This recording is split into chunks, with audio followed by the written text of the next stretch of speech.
My grandparents' house greeted the seasons of the year with festivity and with feasting. From the painted glass Christmas tree atop the large wooden stereo from the 1960s, flanked by Santa and Mrs. Claus with their electric candles just slowly swaying back and forth, to the lights on the front bushes, the tree filled with pictures of grandchildren that were adorned in golden star ornaments, to the front yard, to decorations hanging everywhere, lights everywhere, the knit decorations near every threshold, the stockings, the painted wooden reindeer, the table runners, the mistletoe, the cookies, the bars, and the nativity, the lit one outside and the fun-size one inside. You couldn't move more than 2 feet in any direction and not see that the halls were decked and not be reminded that Santa Claus was coming to town and a little bitty baby was going to be born in Bethlehem. One year, however, things took a little turn. Somewhere between the giant Santa face and the little baby Jesus lit up on the outside of the house was the angel choir, quietly aglow, offering their illuminated voices of peace on earth and goodwill to all who passed on the sidewalk.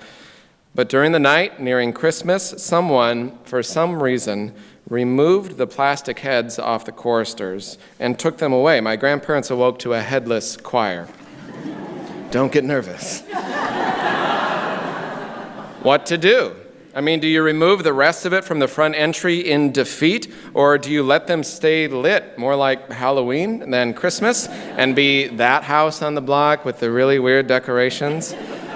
Luckily, a local angel, their neighbor boy who delivered their papers and shoveled their walk, found the angel heads in the alley the next day and brought them back to my grandparents, who in turn gave him money to say thank you, and he in turn bought them flowers in a cycle of generosity and giving.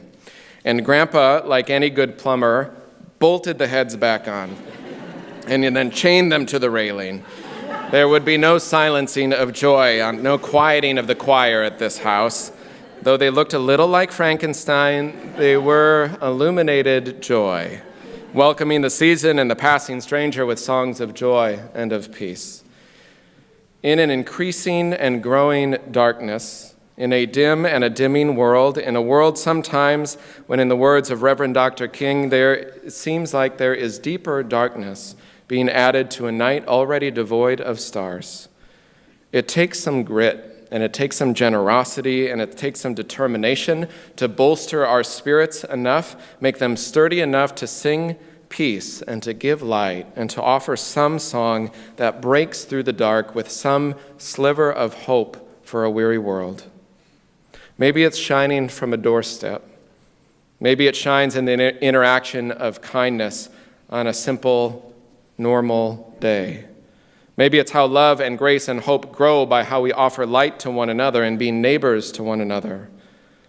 We each must be light bearers for ourselves, for each other, for our neighborhoods, for our cities, for our world.